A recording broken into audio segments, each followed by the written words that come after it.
तो फाइनली ढूंढ लिया आपने। हाँ, मुझे उम्मीद थी आप ढूंढ लोगे। आज की इस वीडियो में मैं आपको बताऊंगा Haryana board class 12 political science के लॉन्ग क्वेश्चन, यानी कि 4 मार्क्स के क्वेश्चन और 6 मार्क्स के क्वेश्चन। तो इन दोनों क्वेश्चंस को मैं आज इस वीडियो में बताने वाला हूँ। सिर्फ क्वेश्चन ही है, आंसर आपको बुक या गाइड जहाँ से भी मिले वहाँ से करने पड़ेंगे। तो मेन क्वेश्चन है ये जो हमारे एग्जाम्स में आते हैं 2023 के लिए। चलो शुरू करते हैं।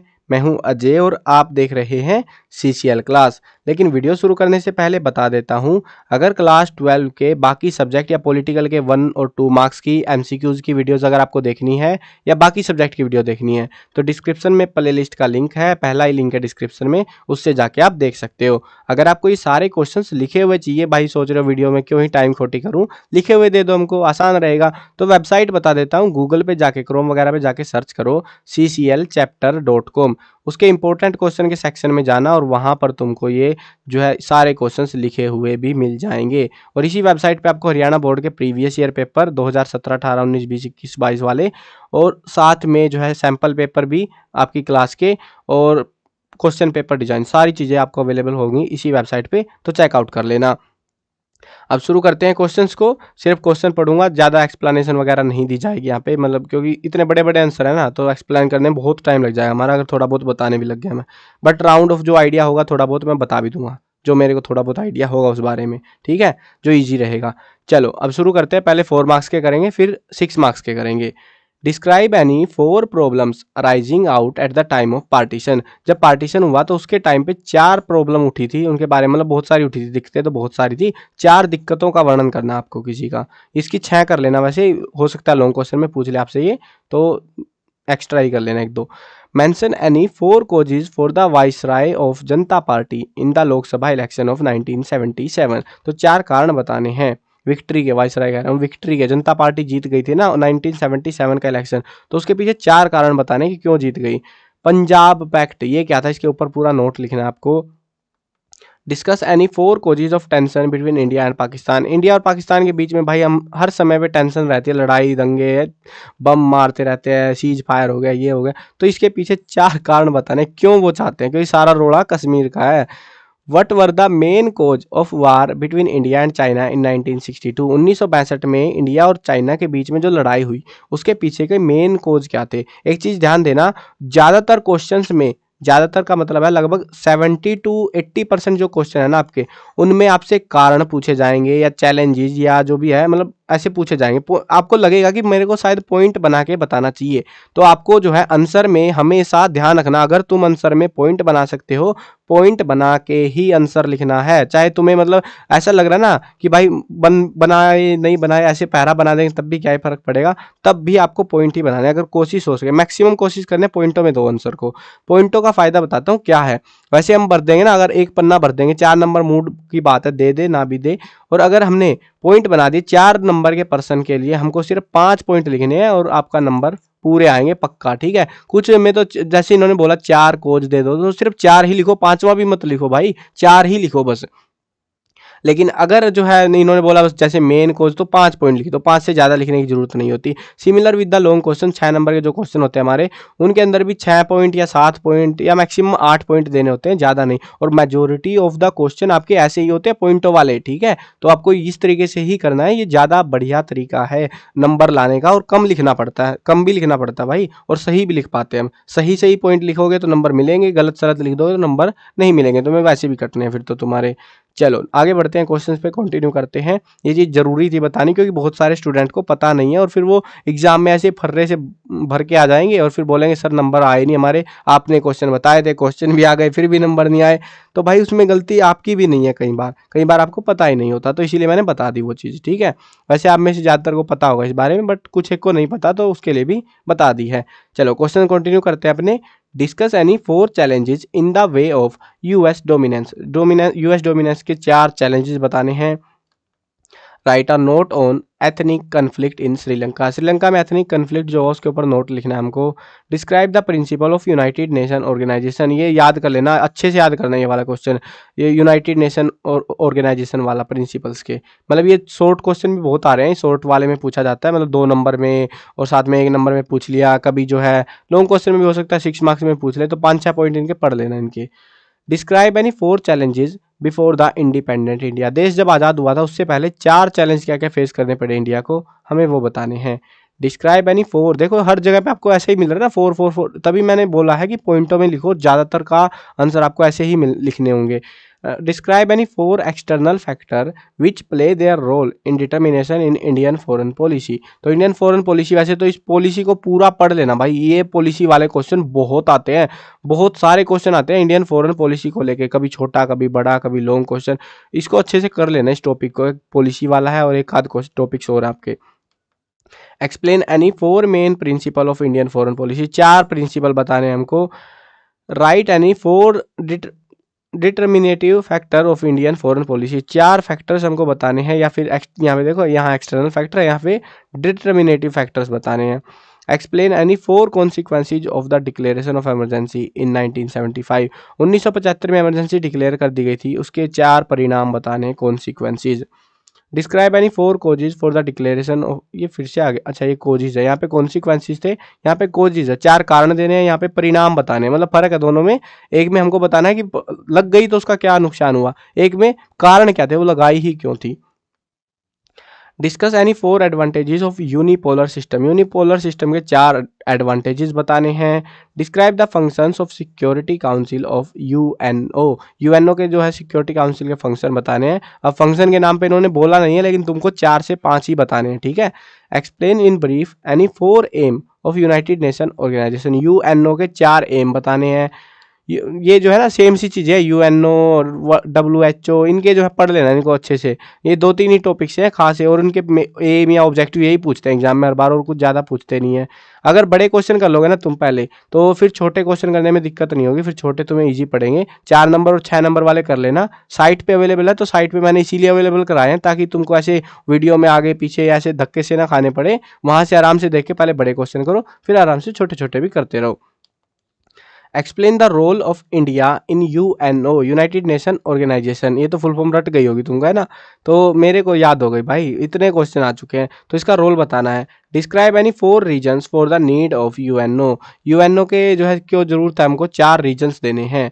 Explain the traditional concept of security, security के ट्रेडिशनल कंसेप्ट को एक्सप्लेन करना है। Describe any 4 elements of nation building, nation building के लिए 4 एलिमेंट, जो 4 जरूरी चीज़ें हैं वो बतानी है। पंचशील पैक्ट हुआ था जो लड़ाई वगैरह उसके बाद में हुआ था, जो भी पंगा था इंडिया पाकिस्तान का हुआ था शायद से, तो इसके ऊपर नोट लिखना है पूरा हमको। ये इसमें जो है ना मेन चीज़, आपको पंचशील वगैरह ये पैक्ट वगैरह कुछ भी पूछे, इनमें एक चीज़ ध्यान देना, आपको किन देशों के बीच में हुआ था, कब हुआ था, वो जरूर बताना है, ठीक है। उस समय लीडर वगैरह भी अगर याद रहे तो लीडर कौन था वो भी बता सकते हो। Write any 4 suggestions to remove regionalism, regionalism हटाने के 4 सजेशंस बताने हैं।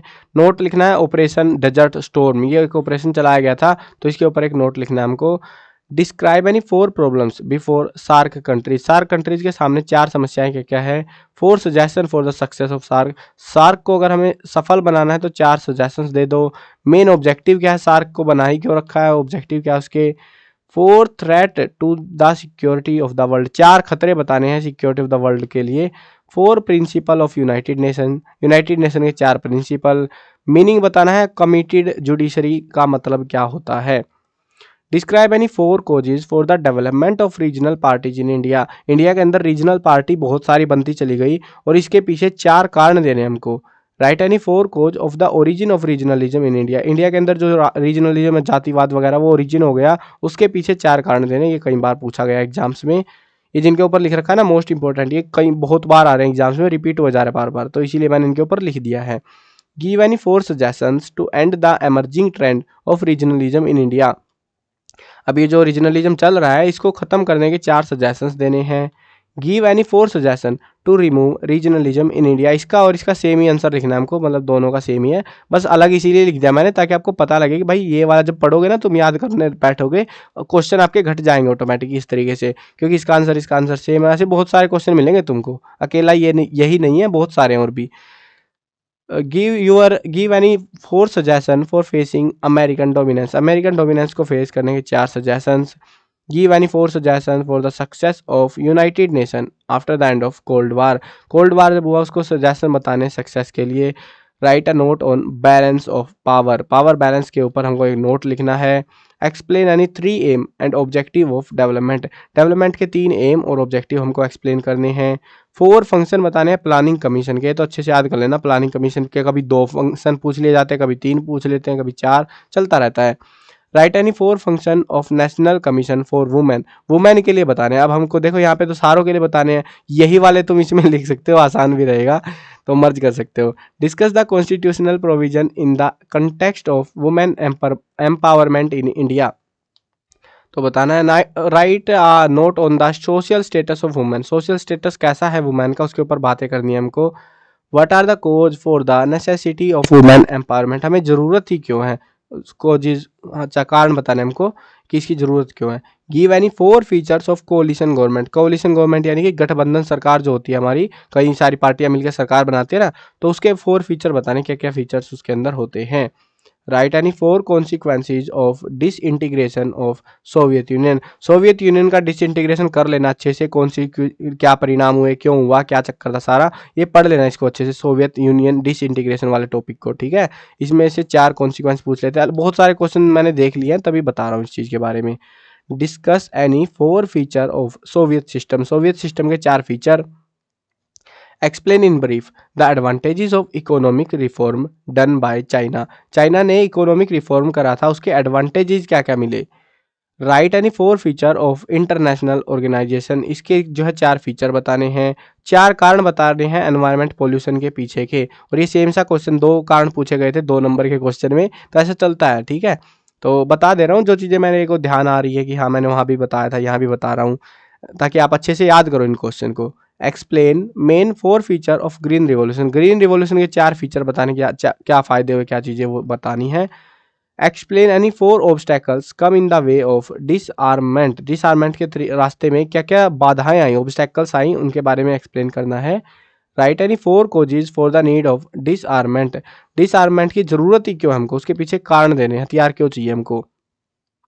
What are the 4 major problems which come in the way of disarmament, disarmament 4 समस्याएं बतानी है जो रास्ते में आई। देखो ये 4 ऑब्स्टैकल्स वाला क्वेश्चन है ना हमारा, ये और ये दोनों का आंसर हमें सेम ही लिखना है इसका, ठीक है। मतलब कि प्रॉब्लम्स ही तो बतानी है, ऑब्स्टैकल भी वही होती है। Discuss any 3 obstacles which come in the way of American dominance, American dominance के रास्ते में 3 दिक्कतें बतानी, क्या क्या उनको देखने को मिली। Explain any 4 function of ASEAN, ASEAN के 4 फंक्शन बताने हैं। What is immigration, write any 3 causes of immigration, immigration क्या होता है, और 3 कारण भी हमको देने हैं, यानी 3 नंबर में ये रहेगा, इमिग्रेशन की डेफिनेशन 1 नंबर में रहेगी हमारी, इस प्रकार से 4 नंबर का आएगा ये। Write any 4 bad effect of developmental function on environment, तो बैड इफेक्ट बताने हैं क्या है। Why planning system was selected in India, India के अंदर जो प्लानिंग सिस्टम है उसको क्यों बनाया गया, क्या पंगे थे वो बताने हैं। What is the meaning of non alignment, non alignment क्या होती है, इसके मेन एम भी याद करने हैं, ऑब्जेक्टिव भी याद करने हैं। सेम सा क्वेश्चन एम ऑब्जेक्टिव पूछे गए थे 2 नंबर में, और कभी कभी जो है ऐसे पूरा भी पूछ ले डेफिनेशन के साथ में, तो अच्छे से करो, तभी मैंने बोला है पहले बड़े कर लेना तो आसान रहेगा तुमको। मेन फीचर बताने हैं नॉन अलाइनमेंट पॉलिसी के। 4 causes for the adoption of non alignment policy in India, तो 4 कारण बताने, ये नॉन अलाइनमेंट पॉलिसी वाला पढ़ लेना, जो भी आपका चैप्टर है वहाँ से पढ़ लेना अच्छे से, इसको कारण भी, क्या पंगे थे, क्या सीन, सारा कुछ पढ़ना है उसके बारे में। Describe 4 main category of human right, human right की 4 मेन कैटेगरी बता दो। 4 achievement of planned development, plan development के 4 achievement. Meaning of coalition government, ये देखो ये सेम क्वेश्चन है ना, 1 मार्क्स में पूछ लिया, 2 मार्क्स में भी पूछ लिया, अभी 4 मार्क्स में भी आ गया है, और शायद ये 6 नंबर में भी आ जाए, इसके पीछे कुछ और लिख के दे दे, एक्स्ट्रा चीजें पूछ ले और वहां भी दे दे। एक ही चीज़ है, आसान सा क्वेश्चन है, कर लेना इसको अच्छे से। Give any 4 suggestions to tackle with American dominance, तो 4 सजेशंस देने हैं अमेरिकन डोमिनेंस को टैकल करने के लिए। ये अमेरिकन डोमिनेंस वाला बहुत आ रहा है, ये अमेरिकन डोमिनेंस का पढ़ लेना, टैकल्स वगैरह क्या क्या दिखते हैं, क्या सीन है इसका भी। Why India is a strong supporter to human right, India जो है ह्यूमन राइट के लिए स्ट्रॉन्ग सपोर्टर है, इसके पीछे 3 रीजन देने हैं हमें क्लेरिफाई करने के लिए। Explain the political aspect of globalisation, globalisation का पॉलिटिकल एस्पेक्ट क्या है। 4 फीचर बताने हैं ग्लोबलाइजेशन के, वैसे 6 याद कर लेना, ज़्यादा बढ़िया रहेगा, बड़े क्वेश्चन भी आते हैं इस पे। Write a note on global poverty, global poverty से क्या मतलब है। Write any 4 feature of good planning, अच्छी प्लानिंग के 4 फीचर, 4 खासियतें आपको बतानी है।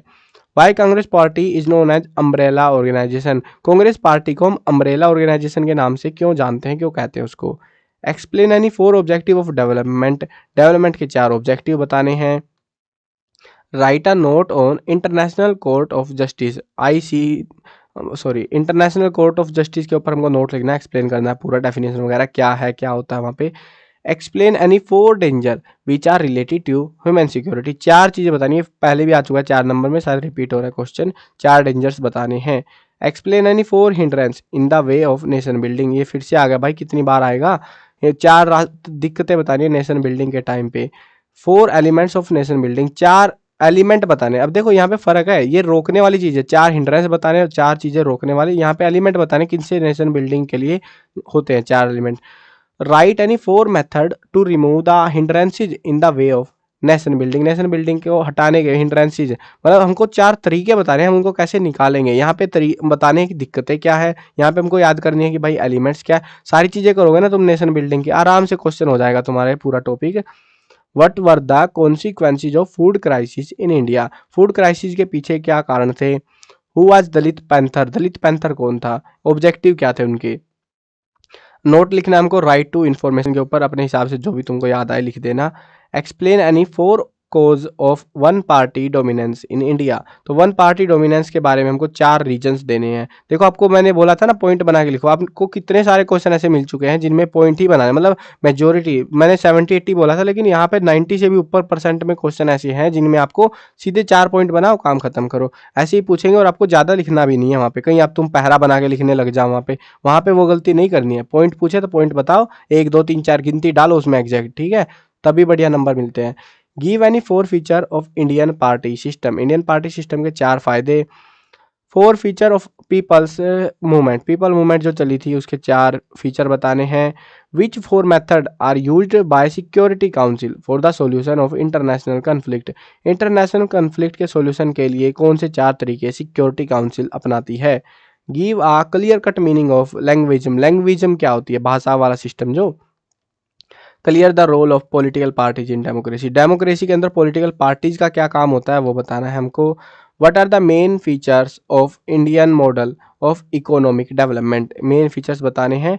What are the main demand of those who have started Chipko movement, उनकी डिमांड क्या थी जिन्होंने चिपको मूवमेंट चलाया था। चिपको मूवमेंट को पढ़ लेना, कहाँ कौन से स्टेट में हुआ था, इसके पीछे क्या था, क्यों कराया गया, सारी चीज़ें पढ़ लेना। अब देखते हैं लॉन्ग क्वेश्चन, यानी 6 मार्क्स क्वेश्चन, बड़े क्वेश्चन आते हैं और साथ में ऑप्शंस में भी आते हैं, ऐसा नहीं है कि सिर्फ एक क्वेश्चन आएगा वही करना है, ऑप्शन में आते हैं, कई सारे क्वेश्चन आते हैं, तो अच्छे से करने हैं तुमको ये, ठीक है। चलो, बहुत मतलब अच्छे खासे मार्क्स जो है ये रख के बैठे हुए होते हैं। अब ज़्यादा जो आपको ध्यान देना इसमें वो है ग्लोबलाइजेशन वाले टॉपिक पे, ग्लोबलाइजेशन में सबसे ज़्यादा लॉन्ग क्वेश्चन आते हैं हमारे। Give any 4 point each in favour and against of globalisation, 4 हमको फेवर में और 4 इसके अगेंस्ट में ग्लोबलाइजेशन के हमको पॉइंट बताने हैं। देखो इन्होंने बोला 4 पॉइंट, तो 4 ही बताना, कहीं तुम 5 या 6 लिख दो कि भाई 4 से काम ना चले, तो ऐसा मत करना, 4 बोला 4 लिखो, बस काम खत्म करो भाई। तुमको 4 जो लिखोगे ना, होता क्या है मैं बताता हूँ तुमको, हम गलती कहाँ करते हैं, हमने 5 पॉइंट, हमें पता है हमें सही से तो 4 ही आते हैं, हम सोचेंगे 4 में 4 लिख दिए, क्या पता नंबर ना दे, हम 5वां लिख देते कुछ भी बना के, तो वो कुछ भी बनाना बढ़िया नहीं है। उससे बढ़िया ये है कि 4 बोला है 4 लिखो और काम खत्म करो, बढ़िया होने चाहिए वो 4 के 4, बस तुम्हें वो जो 4 जो तुम्हें अच्छे से याद है वो ही लिख देना बस तुम, तो वो ज़्यादा बेटर तरीका है नंबर लाने का और बढ़िया नंबर आते हैं। तो हमें 4 फेवर में भी बताने, अगेंस्ट में भी बताने हैं। Main cause for the rise of globalisation, globalisation के पीछे के राइज के पीछे क्या कारण था, ग्लोबलाइजेशन क्या होता है, इसके मेन फीचर्स बताने हैं आपको। Explain the political and economic aspect of globalisation, globalisation के पॉलिटिकल इकोनॉमिक एस्पेक्ट बताने हैं। मीनिंग ऑफ ग्लोबलाइजेशन, देखो अभी थोड़ी देर पहले था डिफाइन ग्लोबलाइजेशन, यही सेम चीज़ यहाँ पे बतानी है आपको। Discuss its main aim and objective, aim भी बताने हैं ऑब्जेक्टिव भी बताने हैं। अब यहाँ पे देखो तुम, यहाँ पे मेन फीचर्स बताने, सेम सी चीज़ें हैं सारी, अगर तुम पढ़ने बैठोगे बहुत कम पढ़ना है यहाँ पे, लेकिन ग्लोबलाइजेशन वाला टॉपिक सबसे ज़्यादा इंपॉर्टेंट है आपका एग्जाम के लिए, लॉन्ग क्वेश्चन के लिए, तो उसको अच्छे से कर लेना। Explain the political, economic and cultural effect of globalisation, तो इन तीनों चीज़ों का क्या इफेक्ट पड़ता है ग्लोबलाइजेशन पे। Explain the main cause for the origin and rise of communalism in India, main कारण बताना है। मेन कैरेक्टरिस्टिक बतानी है न्यू इंटरनेशनल इकोनॉमिक ऑर्डर के बारे में। Discuss the basic cause for the emerging of cold war. Cold war जो emerge हुई उसके पीछे कारण क्या थे। अब ये जो पॉइंट बताओगे ना बेसिक कोजेज वगैरह, तो ये पॉइंटों में जब बताओगे, जैसे 6 नंबर का है तो हमको कम से कम 7 या 8 पॉइंट बताने पड़ेंगे, ठीक है। कहीं तुम सोचो 6 में 6 ही बता दूं, अगर 6 से ज़्यादा नहीं बन रहे तुम्हारे से तो 6 लिख दो, लेकिन गलत सलत मत लिखना बस, वहाँ पे तो नंबर कट जाते फिर बेफालतू में कि तुक्का लग जाएगा भाई, वो हो जाएगा। तो तुक्का एक्चुअली ऐसे नहीं लगता, ठीक है। तो सही सही पॉइंट बनाने आपको। What do you mean known by what do you know about cold war. Cold वार क्या होती है, इसके मेन फीचर्स हमको बताने हैं। Explain the various measures for the conservation of environment. Environment बचाने के लिए हमको कौन कौन से तरीके पैतरे अपनाने चाहिए वो बतानी हमको। Describe the efforts eight international level for the protection of environment. International level पे क्या क्या एफर्ट्स किए जा रहे हैं एनवायरनमेंट को बचाने के लिए, वो एक्सप्लेन करना है। Describe the main reason of worry for environment in world politics. World politics के अंदर एनवायरनमेंट के बारे में चिंता के पीछे क्या कारण है। Explain the elements responsible for environmental pollution. Environment pollution जो है उसके पीछे कौन से एलिमेंट्स है जो रिस्पॉन्सिबल हैं। Explain the various methods for the security of environment. Environment की सिक्योरिटी के लिए कौन से अलग अलग मेथड्स इस्तेमाल किए जाते हैं। Explain any 6 method for the protection of environment in India. मतलब एनवायरमेंट प्रोटेक्शन के लिए कौन से मेथड इस्तेमाल किए जाते हैं। ये सेम सी चीज़ें पहले आ रही है, देखो देखो यहाँ पे देखो, यहाँ पे 6 मेथड है प्रोटेक्शन के लिए, यहाँ पे एलिमेंट्स रिस्पॉन्सिबल है। मतलब थोड़ा सा अगर तुम अच्छे से करोगे ना, एक ही टॉपिक है ये, ऑलमोस्ट घूम रहा है बस गोल गोल। तो मेथड्स बताने सिक्योरिटी काउंसिल के, चलो आगे बढ़ते हैं। What do you know about environment. Environment के बारे में तुम क्या जानते हो। Explain the main effect of environment pollution. Pollution होने का जो मेन इफेक्ट है वो क्या है। कम्युनलिज्म क्या है। देखो मैं बोल रहा था जब क्वेश्चंस में कि वो कम्युनलिज्म सीधा पूछ लेंगे और साथ में कुछ दे भी देंगे। Explain the remedies to overcome the effect of communalism. Describe the effect of communalism on Indian politics. Indian politics के ऊपर कम्युनलिज्म का क्या इफेक्ट है वो बताना है। Discuss the nature of Indian non alignment. Indian non alignment का nature वगैरह हमको एक्सप्लेन आउट करना है पूरा। ये जिनके ऊपर लिखा हो ना मोस्ट इंपॉर्टेंट, इनको जरूर कर लेना अच्छे से, ठीक है, याद कर लेना बढ़िया तरीके से। इनमें से क्वेश्चन बहुत आते हैं, मतलब बहुत सबसे ज़्यादा रिपीटेड क्वेश्चन है एग्जाम वाले। What do you mean by non alignment movement. Explain its main principle. इसके प्रिंसिपल भी बताने हैं और नॉन अलाइनमेंट मूवमेंट क्या होती है वो भी बताने हैं। 6 पॉइंट बता देना है यहाँ पे और साथ में इसकी डेफिनेशन बता देनी है। Discuss the role of resources in world politics. Resources का क्या रोल प्ले रहता है वर्ल्ड पॉलिटिक्स में। Explain the solution to remove the obstacle come in the way of nation building. Nation building बनाते टाइम, नेशन बिल्डिंग के time पे क्या क्या बाधाएं हैं उनको हटाने के तरीके बताने हमको। Discuss the obstacle come in the way of nation building. Obstacle ही बता दो। देखो ये सेम क्वेश्चन 4 नंबर में आया था, उसमें 4 ऑब्स्टेकल पूछा था। अब आपसे 4 नहीं बोल रहे ना, अब आपको 6 बताने पड़ेंगे यहाँ पे, 6 या 7 obstacles. Define nation and explain the major element of nation building. Nation पहले तो बताना है नेशन क्या होता है और उसके बाद में हमको बताना है मेजर एलिमेंट क्या है नेशन बिल्डिंग के लिए। Discuss the main feature of Indian party system. Indian party system के जो है मेन फीचर्स बताने हैं। Role of opposition party in India. Explain it in brief. Brief में बताना है कि ओपोजिशन पार्टी क्या है, इंडिया क्या रोल है उसका। Good and bad consequences of partition of India. India का जो पार्टीशन हुआ था, पाकिस्तान में बना था ना, 2 पाकिस्तान बने थे, तो उसका अच्छा फायदा क्या हुआ, बुरा फायदा क्या हुआ, दोनों बताने हैं हमको। इसमें आपको 4-5 पॉइंट दोनों की साइड में लिख देने हैं, काफ़ी रहेंगे। Discuss the problem arising at the time of partition of India. India का जब पार्टीशन हुआ क्या क्या प्रॉब्लम्स अराइज हुई। देखो यहाँ पे एक side good and bad consequence, यहाँ पे सिर्फ बैड वाली पूछ लिया कि क्या क्या प्रॉब्लम्स हुई थी। What were the main challenges in front of independent India. जो आज़ाद भारत बना जब, तो उसके सामने क्या क्या मेन दिक्कतें थी। जो एक तो पब्लिक इतनी आ रही थी भाई, वो भाग भाग के पाकिस्तान से, तो वो संभालना, फिर रोजगार देना, बहुत सारी दिक्कतें थी, तो उनके बारे में बताना है आपको। Explain the problem of political controversy on the issue of language. Language के ऊपर बहुत सारी जो है कंट्रोवर्सी होती रहती है, तो उसके प्रॉब्लम्स क्या है। What is the meaning of indigenous people. Indigenous लोग कौन है ये और इनका क्या अधिकार है, इनको क्या राइट्स है। Explain the emerging trend in India politics after 1990। India में जो है इंडियन पॉलिटिक्स का जो है एमर्जिंग ट्रेंड, जो बढ़ता हुआ ट्रेंड है, उसके बारे में बताना है आपको। What do you mean bye coalition government. देखो ये मैं बोल रहा था ना, कोलिशन वाला कितना आ रहा है भाई ये question. Discuss its main feature. Feature भी बताने हैं, कोलिशन गवर्नमेंट क्या होती है। Explain the main suggestion for the success of coalition government. Success के लिए आपको जो है सजेशंस देनी है कि कैसे क्या कर सकते हैं हम। What is the meaning of coalition politics in India. Coalition politics क्या होती है। What are the effect of coalition government on Indian politics. इसका जो है कोलिशन जो गवर्नमेंट बनती है उसका इंडियन पॉलिटिक्स के ऊपर क्या असर पड़ता है। डिफरेंट एस्पेक्ट बताने हैं कोलिशन गवर्नमेंट के, इम्पैक्ट बताना है कोलिशन गवर्नमेंट का ऑन इंडियन पॉलिटिक्स। समझ रहे हो कितना आ रहा है कोलिशन गवर्नमेंट, और शॉर्ट क्वेश्चन में भी आ रहा है भाई, बड़े बड़े में नहीं, छोटे क्वेश्चन में भी कोलिशन गवर्नमेंट का सब कुछ पढ़ लेना जो भी तुम्हें मिल रहा है। Describe the factor responsible for the origin of coalition government in India. कौन से फैक्टर है जो रिस्पॉन्सिबल है। What do you mean by development, development क्या होते हैं। Describe the various goals of development, और अलग अलग गोल्स क्या हैं। Discuss the main principle of Indian foreign policy, Indian foreign policy के बारे में भी पढ़ लेना मेन प्रिंसिपल्स।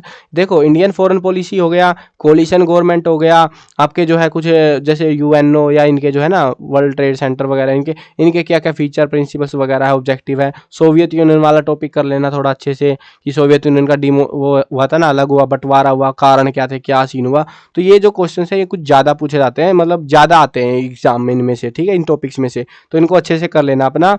आई होप आपको समझ में आ गया होगा। ये सारे जो क्वेश्चंस मैंने प्रोवाइड कराए ना, इन क्वेश्चंस को कर लो, आपका पेपर जो है 80 to 90% आपका इसी के अंदर से आ जाएगा, और हो सकता है पूरा पेपर भी आ जाए। मैं पूरे की मैं दावा नहीं कर सकता, बट हाँ मेजोरिटी ऑफ द क्वेश्चन आपको इनमें से मिलेंगे, इनसे बाहर क्वेश्चन बहुत ही कम मिलेंगे या ना भी मिले, ठीक है। सभी सेट्स के लिए मैंने क्वेश्चन पेपर बनाए, ये मतलब कि आपके 4 सेट आएंगे तो चारों के लिए, इसीलिए थोड़े क्वेश्चन ज़्यादा लग रहे होंगे आपको, बट पढ़ोगे तो क्वेश्चन ऑटोमेटिकली कम हो जाएंगे, जब याद करने बैठोगे तुम ईजी है बिल्कुल से, ठीक है। तो आपके ऊपर है आप पढ़ते हो नहीं पढ़ते हो, ठीक है। मैंने सारी जो है वीडियोस बना दी है आपके लिए, 1 और 2 मार्क्स की वीडियो भी बना दी है, और ये थी हमारी 4 और 6 मार्क्स की, और एमसीक्यू की वीडियो भी आपके लिए ऑलरेडी प्रोवाइड करा दी गई है, मतलब वीडियो अपलोड करी जा चुकी है, ठीक है। अगर आपने कोई सी वीडियो नहीं देखी है तो प्लेलिस्ट से जाके देख लेना, डिस्क्रिप्शन में फर्स्ट लिंक है। चलो वीडियो खत्म करते हैं, और अभी आपसे एक ही कमेंट मैं चाहता हूँ कि भाई बता दो किस किस ने वीडियो लास्ट तक देखी है। भाई जो जो लास्ट तक देखता है ना, मुझे बड़ा मजा आता है। तुम जब कहते हो सर हमने वीडियो लास्ट तक देखी है, भाई मतलब मजा सा आ जाता है कि हाँ मैंने मेहनत करी, आपने भी मेरे साथ मेहनत करी, और आप भी जो है पढ़ना चाह रहे हो एक्चुअल में, तब मजा आता है मेरे को भाई पढ़ाने में। ऐसे मजा नहीं आता कि मैंने वीडियो चालू करी नहीं, तुम भाग गए वीडियो छोड़ के, तो मजा सा नहीं आता वो फिर, है ना। तो ये था पूरा। और हाँ, जिसने सब्सक्राइब नहीं करा भाई सब्सक्राइब भी कर लेना, क्योंकि अगर इंपॉर्टेंट क्वेश्चन की वीडियो या बाकी की वीडियोस भी मैं आपको प्रोवाइड कराऊंगा तो आपको टाइम से पता लगती रहे बाकी सब्जेक्ट की भी, तो इसलिए सब्सक्राइब का बटन भी दबा लेना साथ में, ठीक है। मिलते हैं नई वीडियो में, बाय बाय।